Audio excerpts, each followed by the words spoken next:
Good afternoon, everyone. The following session, How to Teach Calligraphy, will be presented by Reverend Andrew Richard, who serves as headmaster at Mount Hope Lutheran School in Casper, Wyoming. Please welcome Reverend Richard. Thank you. I'm exhausted from sitting all day, so I'm going to be at this seat.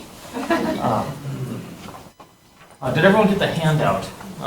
There are some sitting here at the end of this desk.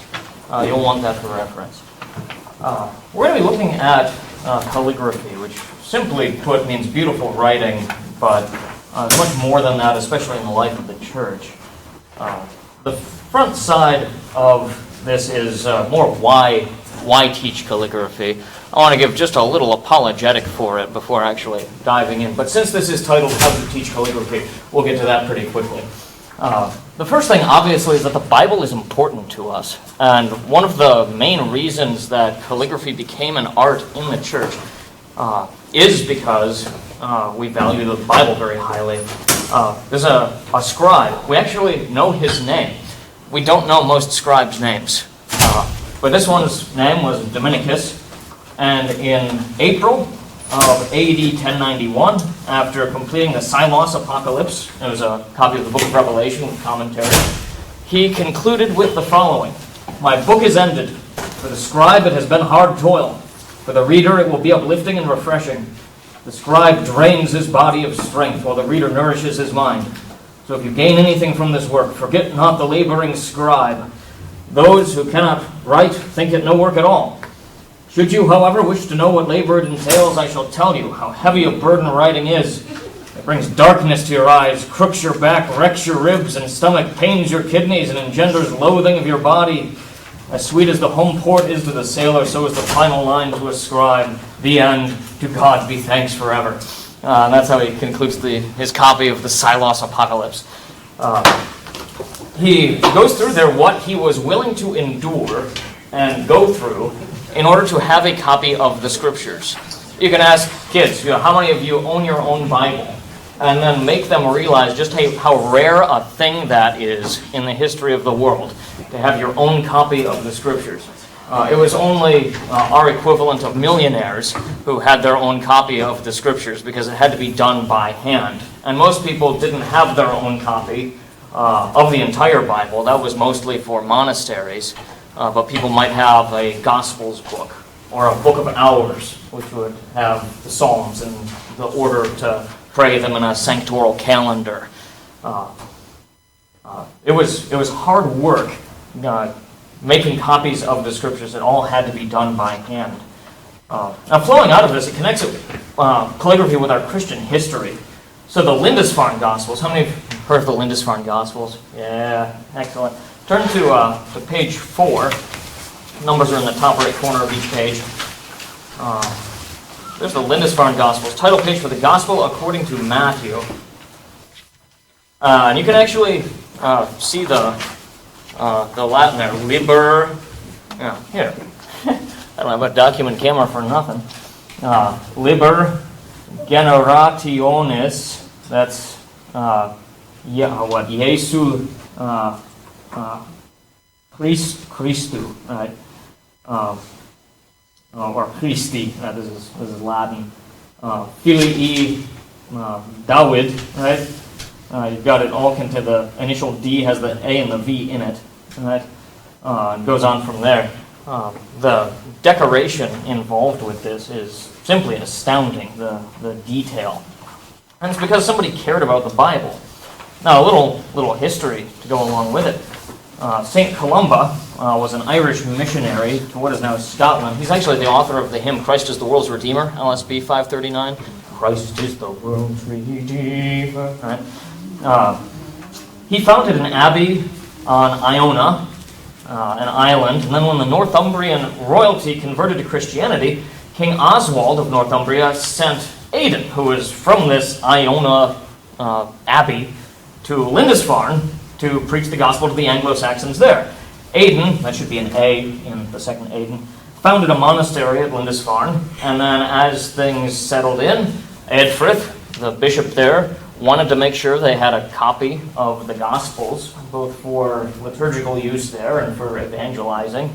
And so the bishop himself served as the scribe, made the Lindisfarne Gospels, and then Ethelwald, bishop of the Lindisfarne Islanders, did the binding, and Bilfrith ornamented the manuscript. We actually know these guys' names, which is fairly rare in the history of manuscripts.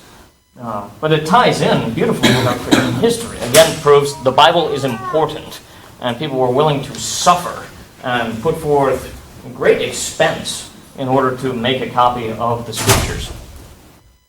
A third reason to study calligraphy, it connects well with Latin. In looking at these old manuscripts, manuscriptus, written by hand in Latin, students can actually read the Latin text. Turn to page 5. Just to cue you into what you're looking at here. How many of you have students who like to take a pen and color in the O's and the sealed parts of like a letter E or a D or a B, right? Well, so did the scribes, so they're in good company. You can see that here, right? Not only did he fill in the sealed part of the lowercase e with red, but the open part he sealed up with the next letter and colored that in with yellow. And all of these are a series of B's down the side. Right? So, Beati palpare spiritu quoniam ipsorum est regnum caelorum. The spoo, you see a line above something like that, and that means letters have dropped out. So it's spiritu, right? In spirit.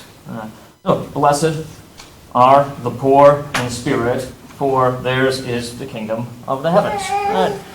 It's the Beatitudes. Right? Beati, Beati, Beati, Beati, and you can even show them why they're called the Beatitudes. Right?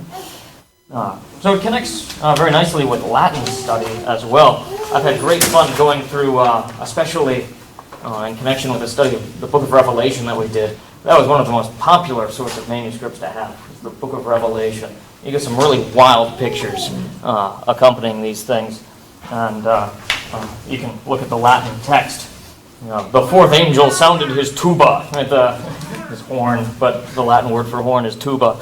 And so we all had a good laugh picturing an angel standing in heaven.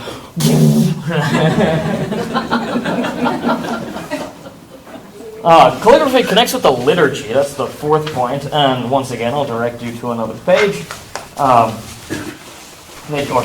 Pages 6 to 7.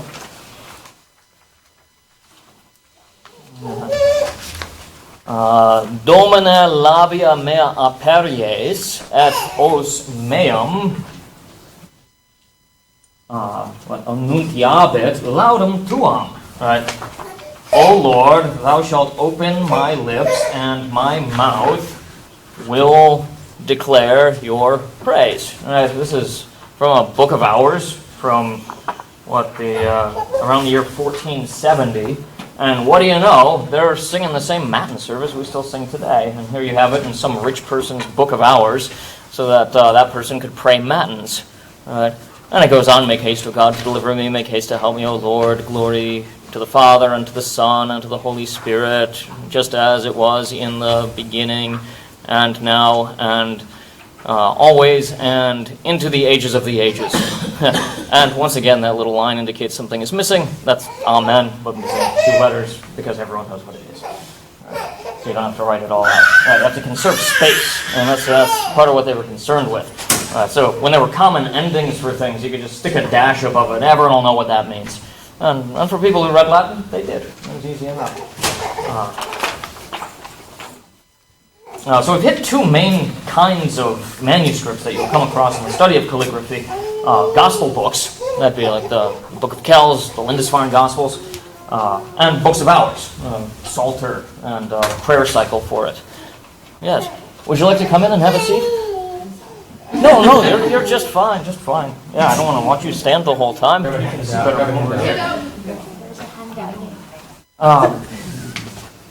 I will say, just practically speaking, calligraphy does help students with attention to detail and neat handwriting. It's very obvious when you aren't trying, and it's just messy. If a student's handwriting is messy with just a pencil, it's going to look 10 times messier with a calligraphy nib. But there's more incentive to try to do better because your mistakes are amplified, first off, when you're holding a pen like this. And second, you want to try well with it because it's actually not that hard to make it look really, really cool. When you try really, really hard to make a word neatly with a pencil, the payout is pretty low. That's fine. I'm really satisfied with how I wrote the word "the" with that pencil. But I will tell you, there are plenty of times I wrote that word "the" awesome with this pen. Things you wouldn't usually think about handwriting. You can with calligraphy, without sounding like you're crazy or pompous. And then finally, calligraphy works both for those who are artistically inclined and those who aren't. And I just wanted to show you two pictures. One on page 8. This was a student entry, and I think he won that year too, the grand prize for the calligraphy contest for CCLE. He does not consider himself artistically inclined. He dislikes art, generally speaking. He doesn't like having to make judgment calls about things. He would never dream of entering the illuminated category.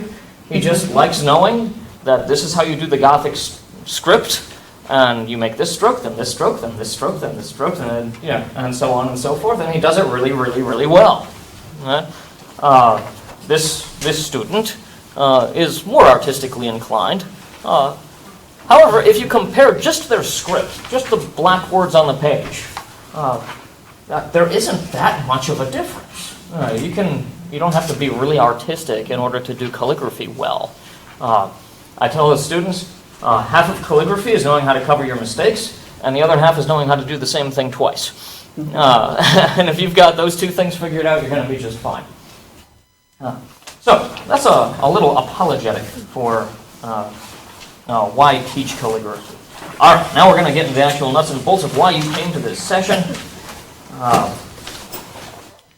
We'll start by talking materials. All right. So I've got my pen here. Consists of two parts, a nib and a nib holder. So the nib is this part here. You'll notice that it has a little brass piece on top that actually has a cavity in it. It takes advantage of the surface tension of liquid to act as a sort of reservoir. So you can dip it in there, and it'll actually keep ink in the nib. On the underside, and I don't know if you'll be able to see this well on the screen or not, you can kind of see toward the tip there a couple of little cuts into it.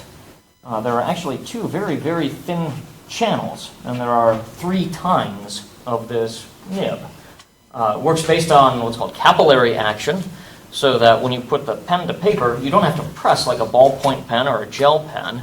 The paper will wick the ink out of the nib for you. So you can dip it. I'll demonstrate this for the students. I may as well demonstrate it for you too. I've got all the stuff right here. I'll dip it in, and then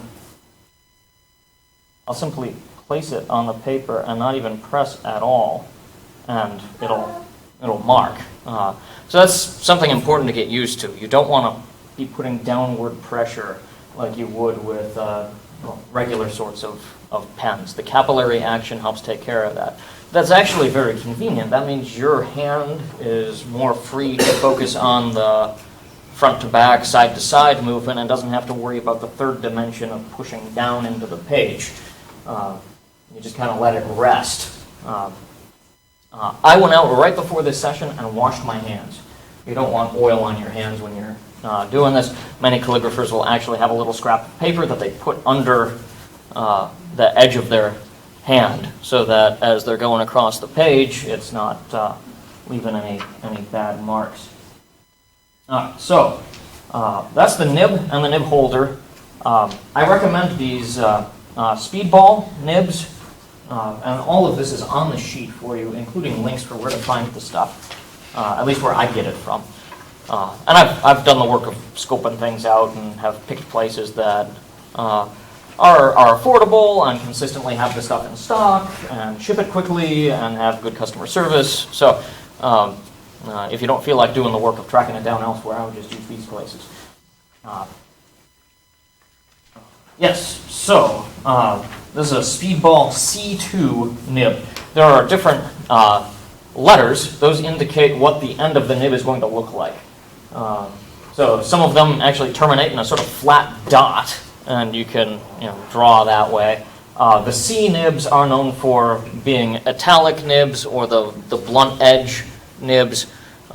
You can see, looking at it that way, it's got a width to it. Looking at it this way, it is very, very thin.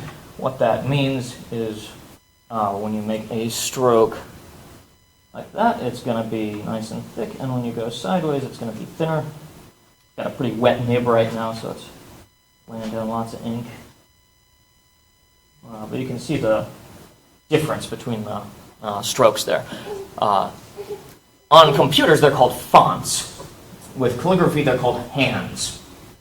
I don't know if I noted that on the sheet. You can write that down and sound smart. So hands in calligraphy. There are any number of hands. You'll want a book or source of hands. We'll talk about that in a minute, though, and finish getting through the materials. So that's the nib, and with the Speedball nibs, the brassy part faces up. Your reservoir faces up. Every year I've got students who start writing, and they're like, it's not working. You are holding it upside down. It does not go with that curved side up. It goes with the brassy side up like that, and then you're holding it correctly. Your nib needs to go into a nib holder. I've got a nice one here that I like to use. There are very affordable, cheap plastic ones that feel the same in your hand, and you want to keep it nice and balanced. And again, Speedball does a nice job of making a very affordable plastic nib holder, easy to use.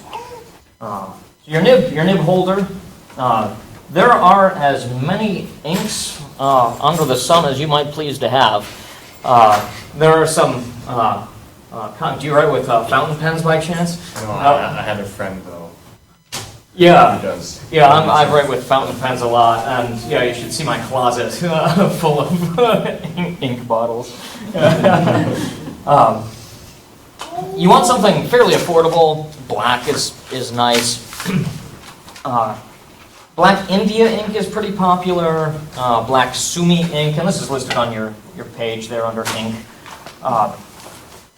I like Iron Gall ink, both for its historic value and I like working with it better than with either of those others. The Black India ink, the Japanese Sumi ink, both of them are, I would call them goopier than I would like to be working with. The Iron Gall ink I consider to be fairly liquid.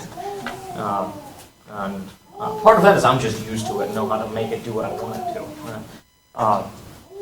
I don't know who figured this out. Someone in the Middle Ages, as with many, many things. Sir Anonymous has given us many gifts in the history of his life, and Iron Gall ink is one of them. Somebody figured out you take galls from an oak tree and dry them and grind them up. That's one component. Then you take ferrous sulfate, that's your iron, so iron gall. You make a liquid consisting of water, vinegar, and wine. You mix your oak galls and let it steep kind of like tea in one portion of the liquid. Then squeeze out the tea bag and use a coffee filter. You dissolve your ferrous sulfate in another portion of the liquid. And then in a third portion of the liquid, mix in a little gum arabic so that it isn't just totally liquidy. You mix the three together, and it's really cool to watch the oak gall tea and the ferrous sulfate mixture go together. It turns black immediately. Somebody figured out this is a chemical reaction that makes an indelible ink. You will destroy the paper before you get it off of there. Do you have that recipe somewhere? Yeah. So I've got a link on there under ink, the one that says scribleworkshop.com/shop/irongall ink kit DIY. If you go to that site, it'll have a link to the directions and also a kit that comes with a copy of the directions and all the materials you'll need, sans the liquids, in order to do it. So we do this at the beginning of every school year, make a batch of iron gall ink, and it stinks to high heaven. But I don't know, I've got a couple students here who have taken part, right? You can step out into the gym if the smell in the kitchen is getting to be a bit much, right?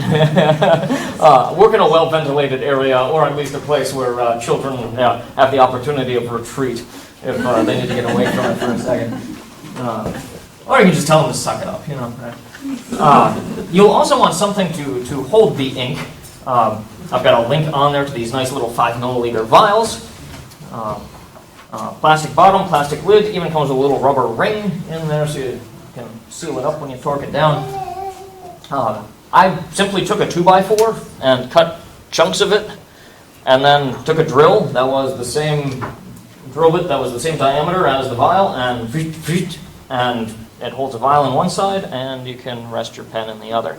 So I've got a drawer full of those at school, and kids know that's where we'll find the pen with the nib in it.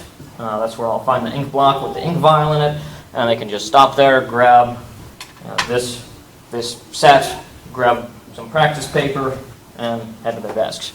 So you'll want to give thought to streamlining things as far as setup goes. As far as the paper is concerned, iron gall ink, one of the other things I like about it, it behaves nicely. It'll sit on the top of the paper, and that means you can use fairly inexpensive paper. If you use a dye-based ink that actually soaks into the paper, then you get all kinds of what's called bleeding and feathering. You've probably seen that before with other things besides ink, where it leaks into the paper much more than you were intending. Or if you've ever had that experience with a paper towel. Iron gall ink sits on the surface of the page, which allows you to use cheaper paper without having to worry about a whole bunch of bleeding and feathering.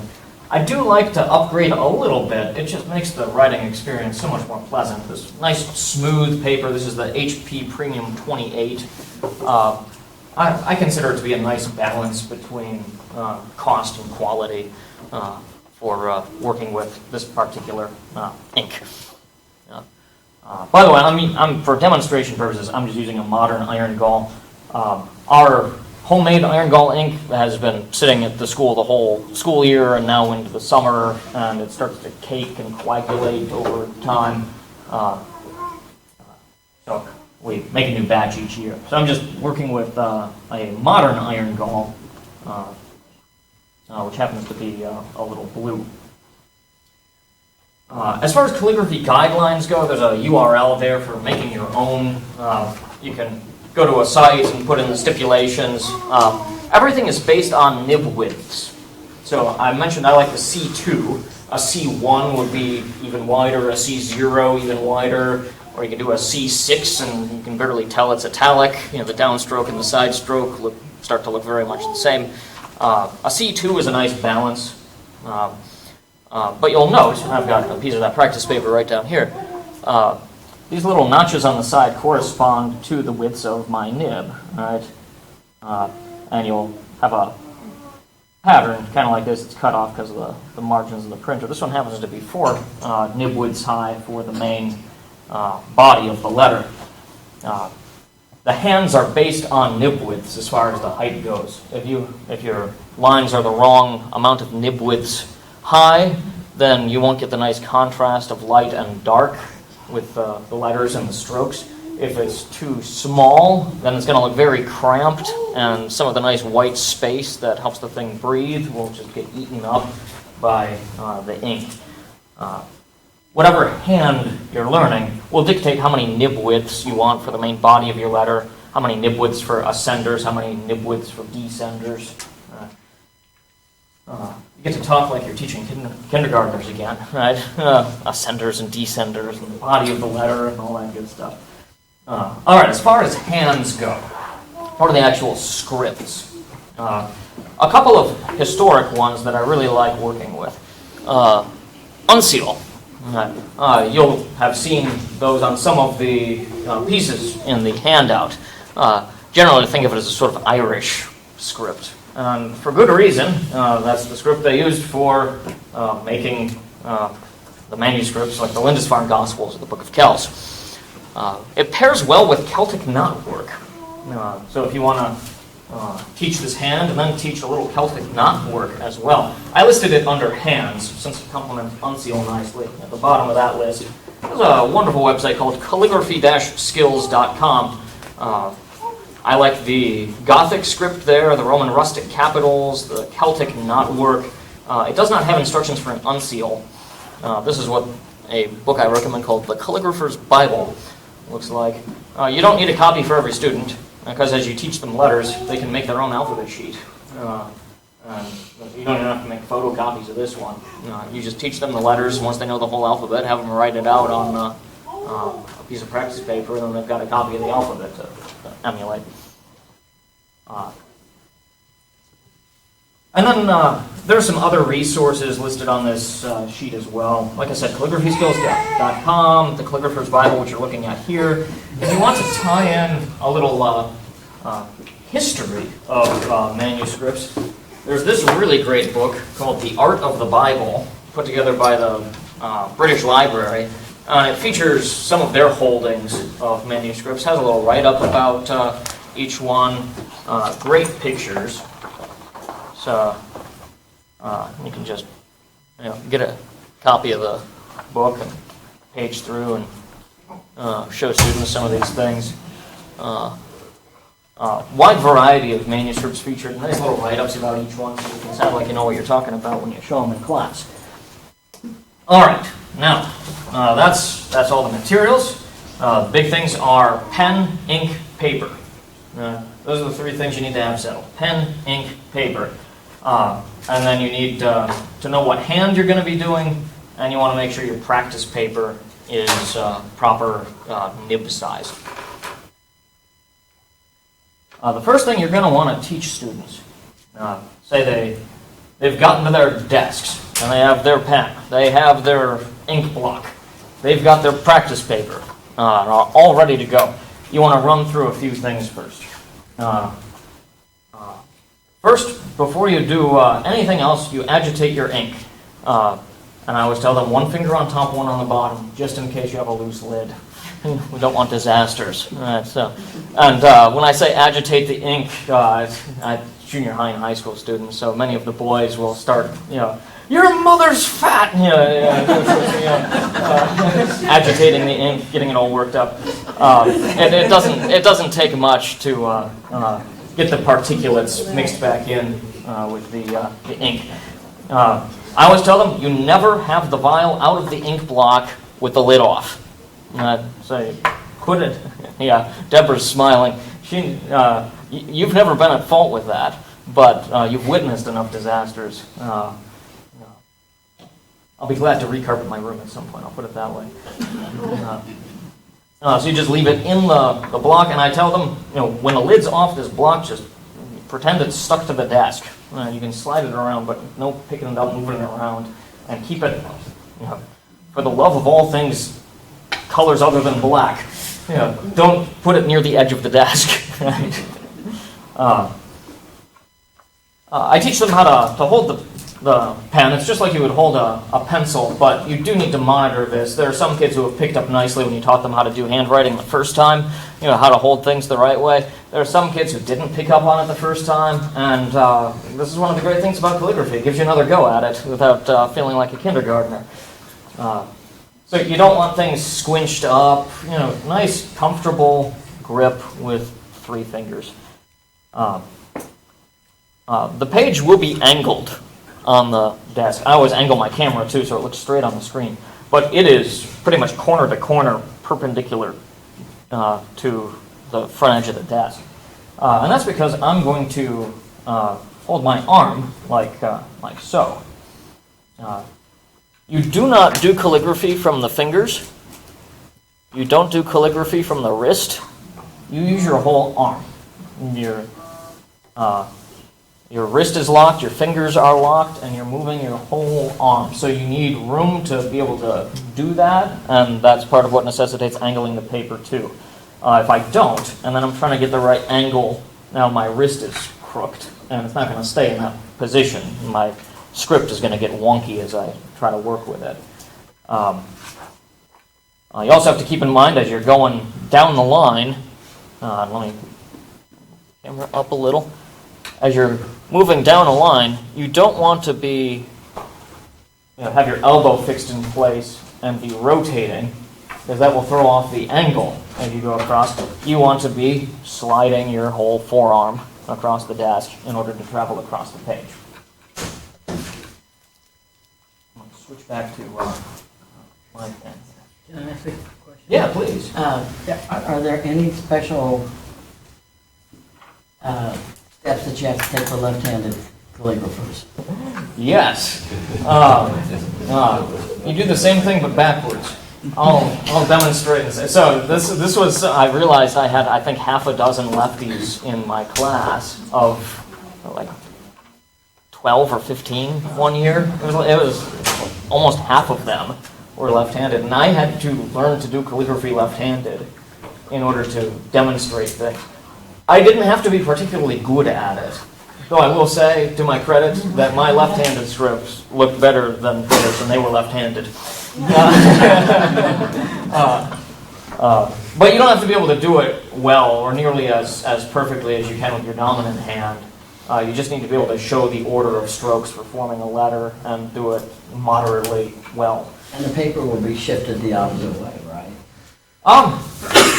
Depends on how they're doing it. Depends on the script. So here, I'll demonstrate it. Well, one script. This is a Gothic one.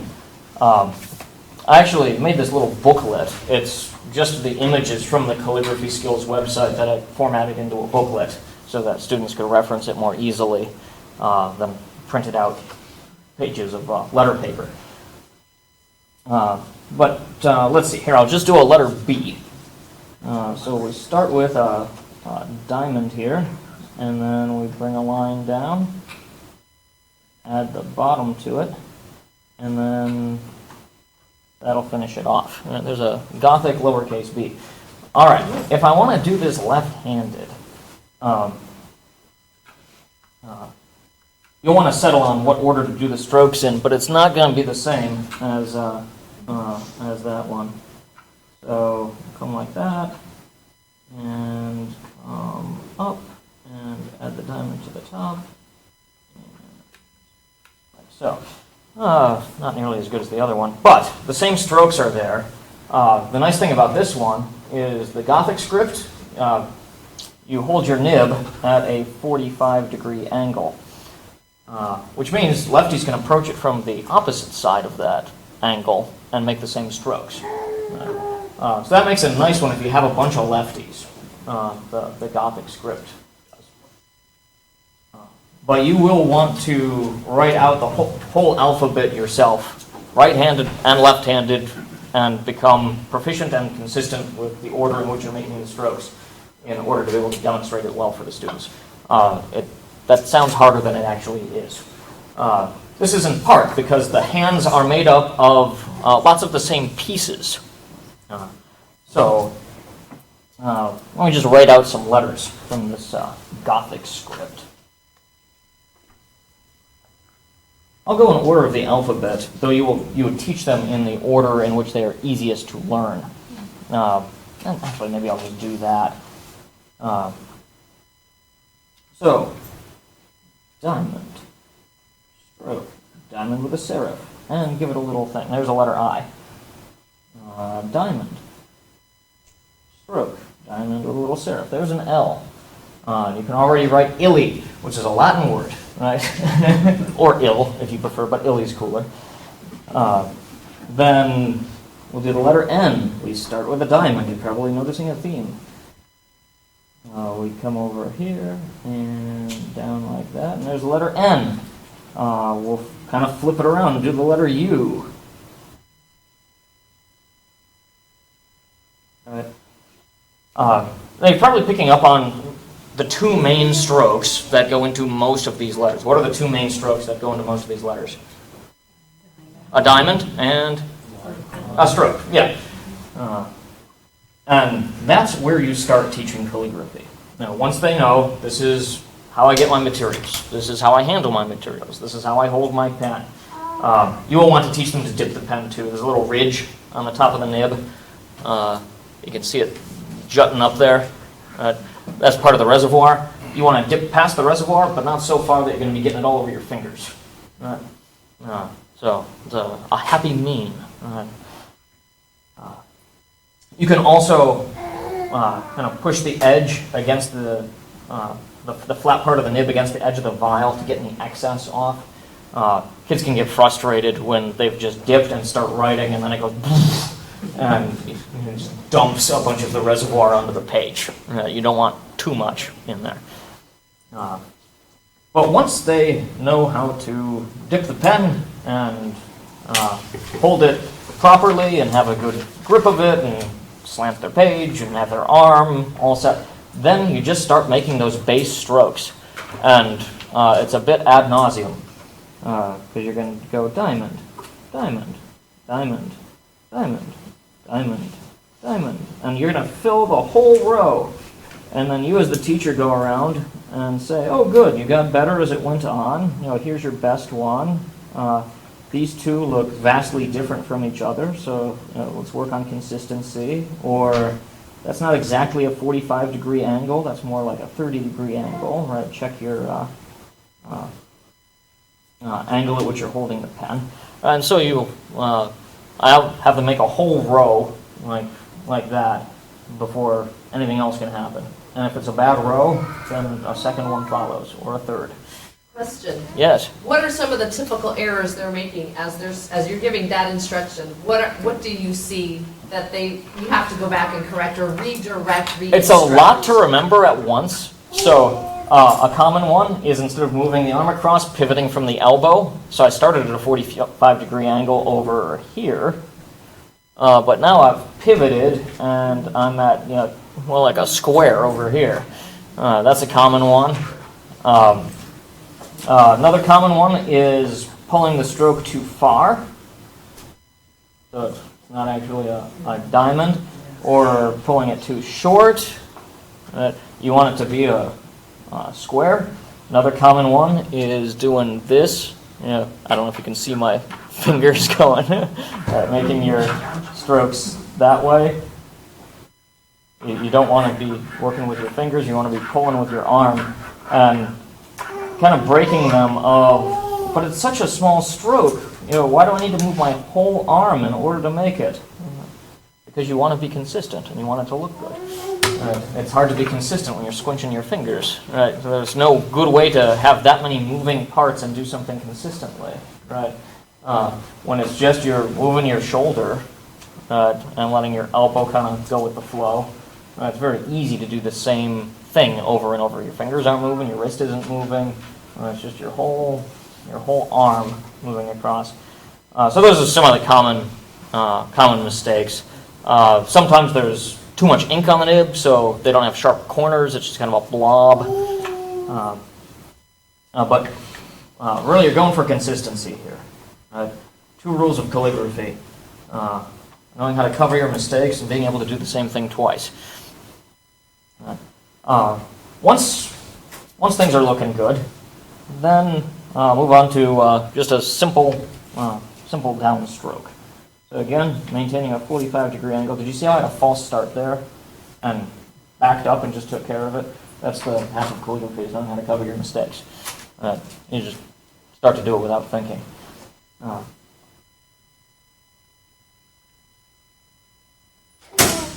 And again, you're pulling with your whole arm. If your forearm's bare, your skin can just sort of stick to the table, and you actually have a lot of wiggle room with how much your skin can move on your forearm. So if you're sticking to the desk, it almost doesn't matter. You can make the stroke that you need to.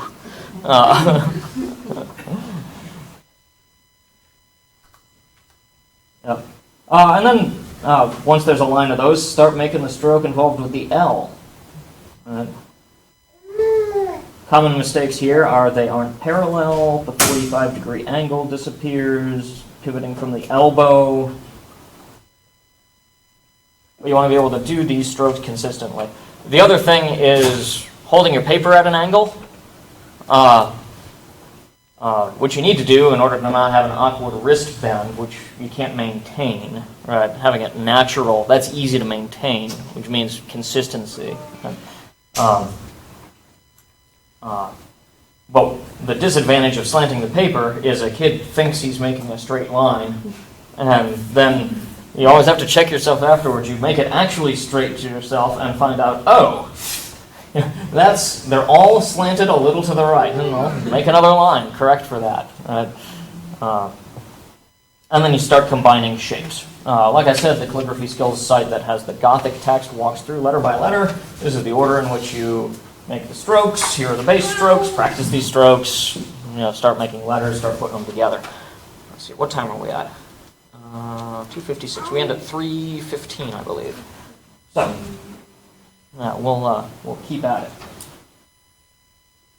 You'll teach letter by letter, and I have some instructions on the handout there for kind of the process here.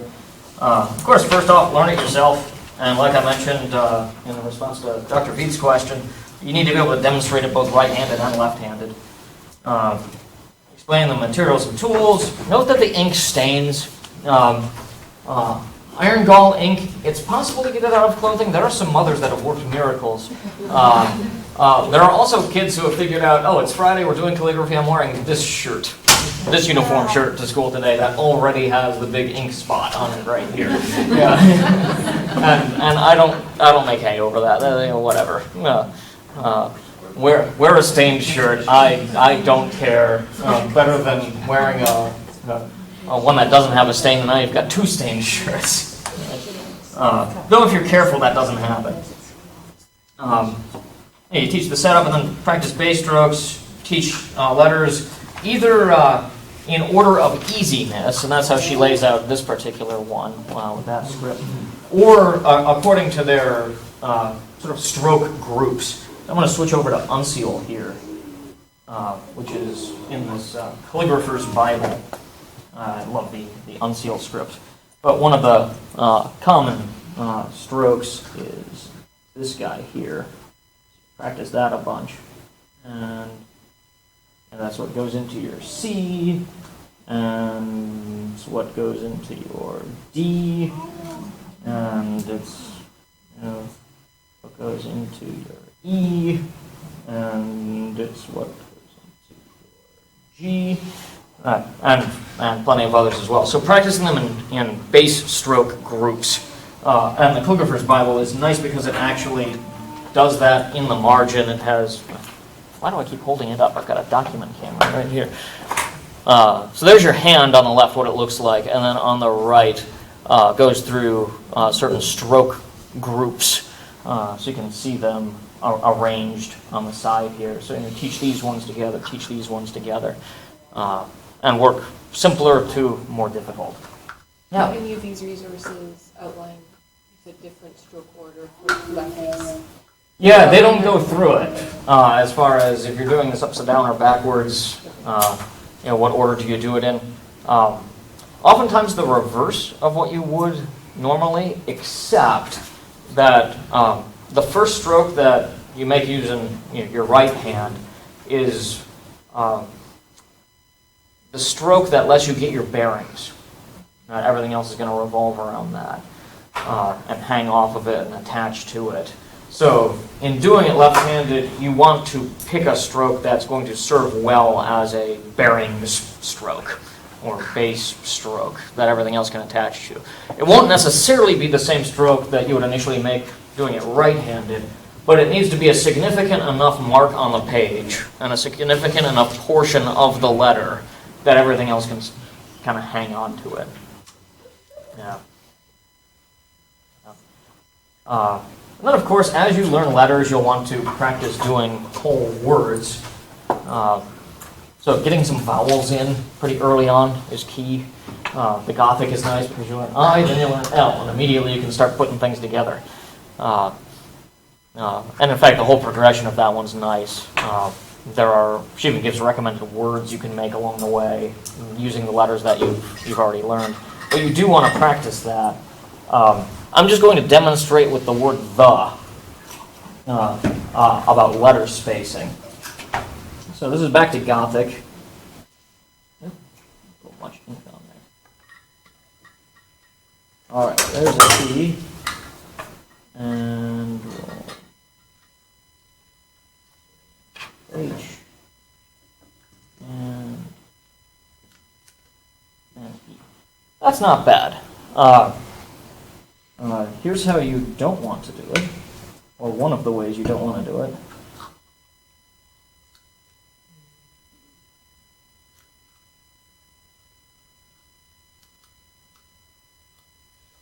That's a little cramped.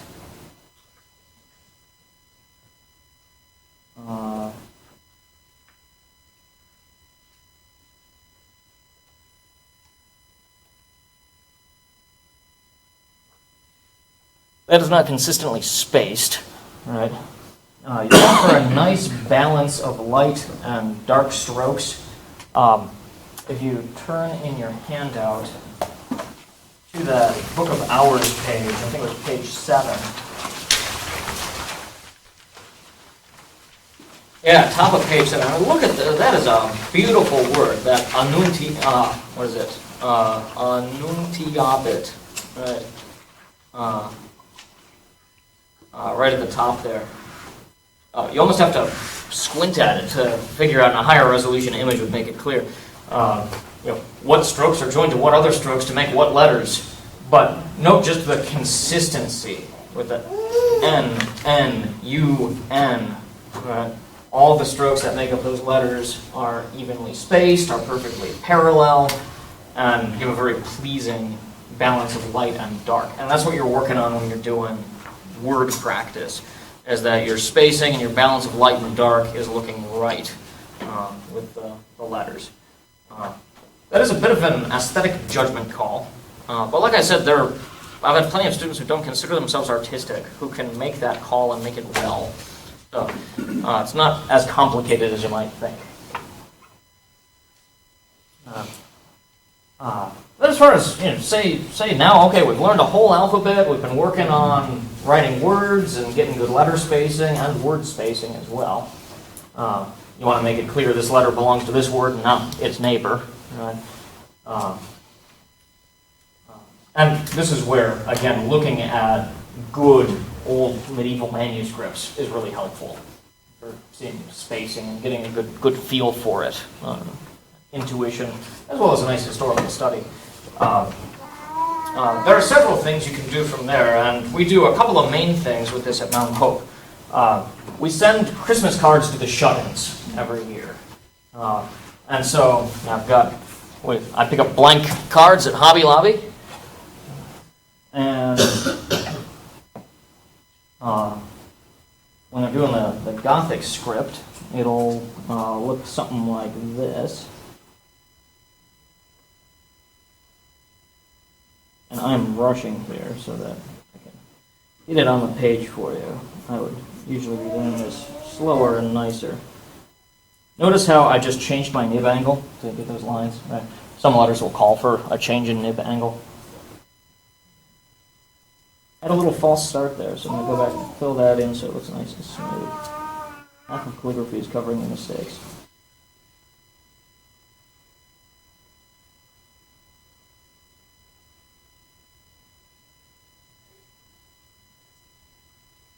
Alright, there's the first word. And you get a feel for where you need to start in order to have the thing centered. I started a little left of center. I usually have to do a practice one every time I sit down to make a batch of cards to remind myself, where does that first stroke need to go again? Of course, Christmas is a longer word, so I'm going to want to start a little further over. There we go. That could have gone better. One of my tines wasn't making contact, only two were, right? So now I'm looking at a little lump in my C, right? Fortunately, I know what my next stroke is and how I'm going to solve this conundrum. Come down like this, and that's how that goes. There we go. Problem solved.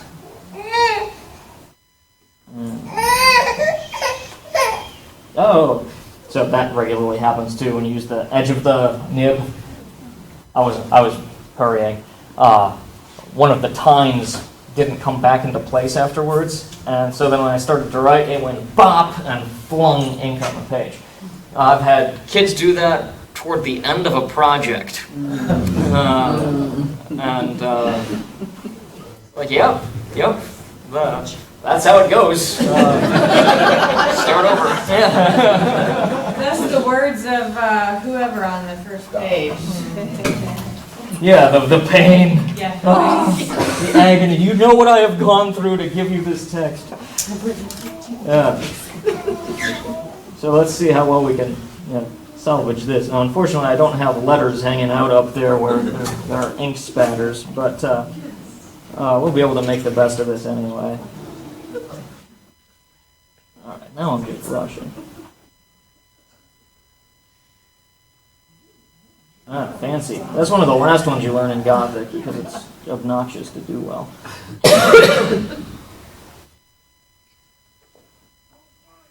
That one and this A comes toward the end as well. There we go. And Christmas, it's a beautiful word, but you have to do two S's and make them look like they belong in the same word. All right, there we go. So that whole thing is... I've done better. I was going quick, and you can see the kind of wobble, and it looks like the guy who draws Where's Waldo. So we do this, and then I actually have a sheet that I give out to the students. Christmas card, Bible verses, and hymn stanzas. So, Bible verses on the front, and some hymn stanzas, and a bunch of hymn stanzas, and then we do Dear so-and-so, Dear Mrs. Radke. And then a Bible verse and a hymn stanza, and then we all sign it and send it out to the shut-ins, and they love it. This past year, we opened it up to just like any relative of yours you think would appreciate this. We'll do one. And sent out, I forget how many cards. It was 60 or 70, I think. Yeah, it was great.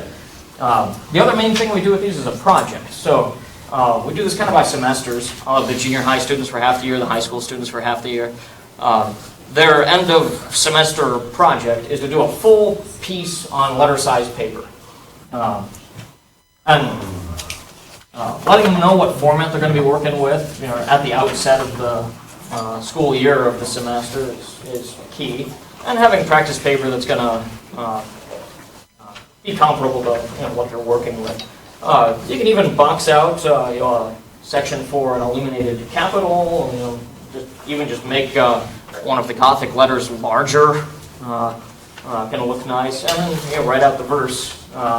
Many of them choose to do their confirmation verse, or will choose to give it as a gift to somebody, a verse that's dear to this person's heart. I pick up this Southworth cardstock, parchment kind of stuff, and what they have to do is take the practice paper and the cardstock and go to the window and get a ruler. And they don't have to make every single line, but the two that encompass the top and bottom of the body of the letter. And then they can begin doing it. I make them do their whole piece once on practice paper so that we can see, you are running out of space. You're going to have to figure out how to structure this differently. In the Middle Ages, if you just you're in the middle of a word and you run out of room, you don't even put a dash. You just keep going on the next line. So I'll tell kids that is a nice way of saving space. It's like, the word annuntiabit isn't going to fit at the end of this. So rather than leaving 3 inches of blank space, they would have been working with parchment, actual half-skin parchment. That stuff was not cheap. They used every square inch of that. So do you have a regular calligraphy class, or is it just a special project you do, or is this like your penmanship for your high school and junior high? So it takes up half the year of the art class. It's art. Okay. Yeah. So we do art for an hour on Fridays. So half the year. Okay. Yep, half the year of an hour on Fridays. Our school year is 34, 35 weeks. The Fridays that disappear from the school year with this and that break or day off or whatever. So let's say you have a dozen Fridays to work with. Easy enough to teach a whole hand and spacing and get to a final project within that time. Was there a hand over here? Yeah, do you have like an Instagram or something along those lines that has examples of your work, things that you've done with the kids and? I put a couple examples of things the kids have done in the packet. I brought some of my own projects with me. I guess the cards are what I'm specifically interested in. Oh, yeah. Okay, so, and the other thing we do is make thank yous for donors to the school. We have houses in the school, and whatever house won a given week gets a house treat the next week. And so the house captain will get a thank you together for whoever made the treat. So they'll do nice thank you cards. This is student work here. Nice thank you card. I even have a little stamp that says from the scriptorium of Mount Hope Lutheran School, calligraphy by students. That we stamp at the bottom. This is another student's Gothic version of it. These are some of the Christmas cards that we've done. And you can see the difference in penmanship. Obviously, the one on the right, the person was feeling more comfortable with it. The one on the left still looks nice. Right? It's not hard to make calligraphy look nice, even if it obviously could have been better. Right? You'll notice, for example, how the tines opened up here, so you get a gap in the stroke. This is, again, back to the half of calligraphy is knowing how to cover your mistakes. You just go over it again and fill that in.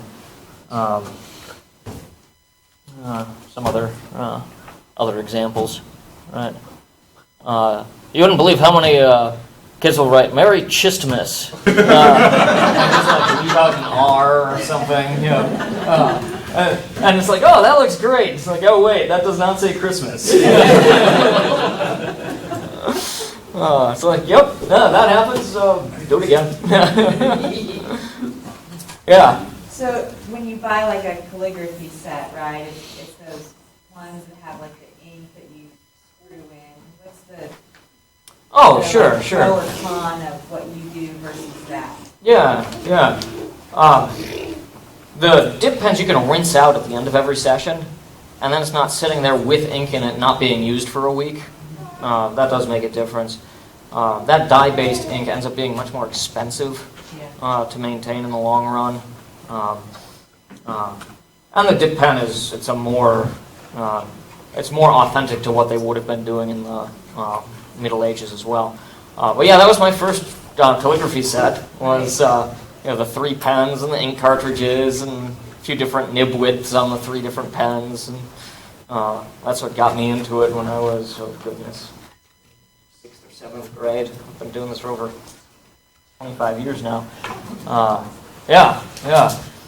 Those do work, and in say like a homeschool setting, those might be perfect. Where you just load up a cartridge, and if you're practicing a little each day, and you're keeping the ink flowing, using it regularly enough, you're not going to have clogging problems. You can also pick up, it's like those Schaefer cartridges. You puncture it and it stays in there. When it runs out, you can just get a blunt-tip syringe and a bottle of ink and suck up ink and inject it into the cartridge and pop it back on and just keep right on going. Yeah. So what are your thoughts of like the marker calligraphy, like calligraphy markers versus this? I'm just thinking like younger grades, I would love to do this, but that's quite cool. Yeah. You would not want to do this, open ink vials, highly staining ink with, I would say, anyone younger than, junior high. And it's questionable whether certain junior high students should be doing it either. But yeah, if you want to get into it with younger kids, I'm trying to remember who makes those. There's some decent calligraphy markers you can find out there that aren't very expensive, but I found that are like decent. I took a class like this, like you demonstrated, and I have all the supplies, but I think I've gotten it all one. Yeah. Well, the markers, just sit in a jar. Grab a marker. Like it's just for those who maybe want a shortcut or like an introduction. Yeah. It might be an idea. Yeah. And I keep this whole setup. Hold on, I'm not going to break my own rule with my half go. There we go. I keep this whole little setup just sitting on my desk at home. So And you sell those on Etsy? no, I don't have my act together that well. But even just the ink block one, right? Slice up a 2x4, drill some holes, you're good to go. Right? You can leave that sitting out, and I should note in closing, because we're at time, I'm going to leave some things out if you want to look at some stuff. You always want to rinse your nib afterwards in the sink with running water. Don't just swish it in a cup and call it good. You want flowing water over it. Rotate it under the stream of water so that it hits all the nooks and crannies, and then you want to blot it. Get paper towel and actually wipe it off. And you'll realize you wick a whole lot of ink that you thought was off of there into the paper towel. And then, if you leave your nib in the holder, it will eventually rust and just break off one day. You can, for the sake of keeping things streamlined, that's what we do at schools. We just leave them in there, and they'll last a couple years, and then they'll snap off, and then you just put a new nib in. That's fine. With my own set, I will, when I rinse my nib, I will actually take it out of the pan and rinse it. Let it dry before I put it away. All right. Few things that I'll just highlight here. First off, tomorrow is LCC T-shirt day. So if you have an LCC T-shirt, sport that proudly. I've got some project sample stuff up here if you want to just take a peek through. This was a fun one that I did. But Don't forget this one. yeah, that was Silas, one of my students. So he got first prize for Illuminated this year, and he taught his girlfriend. She got first prize for the black letter. Yep. Yeah, I've got this one here as well. This was a piece I made for a friend. He wanted the fear of the Lord is the beginning of wisdom in Hebrew, Greek, Latin, German, Danish, and English. And so then I actually researched like the Leningrad Codex, what did the Hebrew script look like, and how to imitate it. Codex Sinaiticus for the Greek, and the Luther Bible for the German. Imitate the scripts. You can go all out. Have fun with it. I do have, and some of you are familiar with this sort of what's become a bit of an annual tradition. This year's school play that I wrote. So if you want a copy, feel free to grab one. If you want to learn how to do the little binding, that can be a fun complement to a calligraphy class. Feel free to reach out. I'm going to put this pad and a pen out. If you would like to receive any additional resources, which I have, by email, please write down neatly your name and email address, and I'll be glad to send you some stuff. I'll also highlight I'm teaching a pedagogy class for the CCLE Institute, so if you would like to grab one of these flyers, again, feel free. Thank you so much for your attention.